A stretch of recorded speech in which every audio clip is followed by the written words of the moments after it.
So this is for cosecant. And the only way you can know, like you could do it with secant too, but the only way you can know is by looking at the top, the title of the question. We've got to put this one in terms of cosecant because that's what Newton's expecting. So to make that happen, just like we did in another video when you are trying to write things in terms of cosecant, you could find the sine wave that's in between. And if you can find that sine wave, then just replace sine with cosecant, and you've got your reciprocal graph. Okay, because sine and cosecant are reciprocals. So let's see. We could start with the structure. We want y equals a sine of x, sine of parentheses b x plus the phase shift c plus d. If we can make that for the red graph, then we just replace sine with cosecant. So the let's start with the midline like we usually do. The midline looks to be 2. Maybe we can just write a note here. So d equals 2. The amplitude is the distance from the peak to the midline, so that's a is 2. And we might make that a -2 depending on what we gotta look at in just a bit. What else can we do?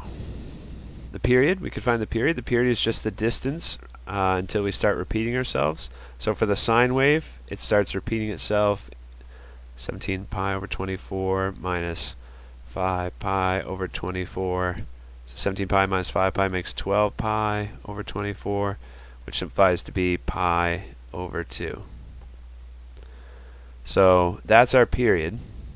And for sine, the period equals 2 pi divided by the base. Divide by b.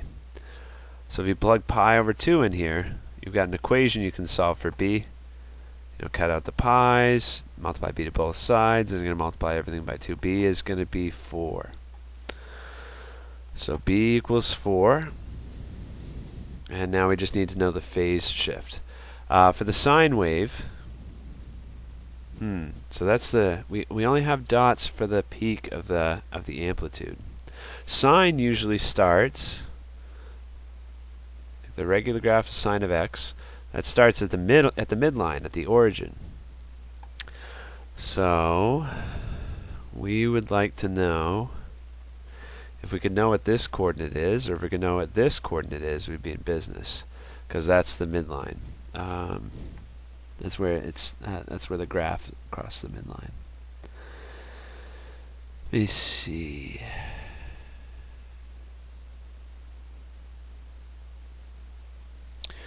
Well, we could find halfway. This is the halfway point between 17 pi over 24 and 5 pi over 24.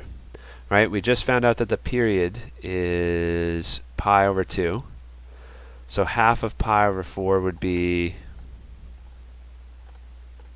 this distance here. Half of pi over 2, I'm sorry, is pi over 4. And then if we want to know this coordinate, that's halfway between 5 pi over 24 and this distance. So actually a quicker way would be saying, if we can just go 1/4 of our period, this is our period, pi over 2, 1/4 of that distance lands us right here, which is on the midline. And so now we can make a graph of sine of x that way.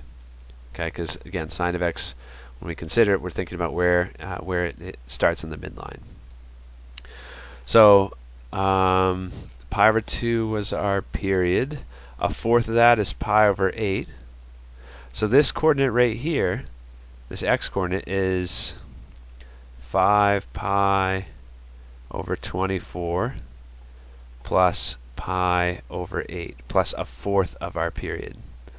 So if we get common denominators, that's 8 pi over 24, which is pi over 3. So the x coordinate of where we start here is pi over 3. So that's a horizontal shift of pi over 3 units to the right. So our c, our phase shift, is going to be negative pi over 3. And again, that's because we went pi over 3 units to the right. So if you plug in all those values for a, b, c, and d, that will give you the graph of sine of x, the red graph that we just drew.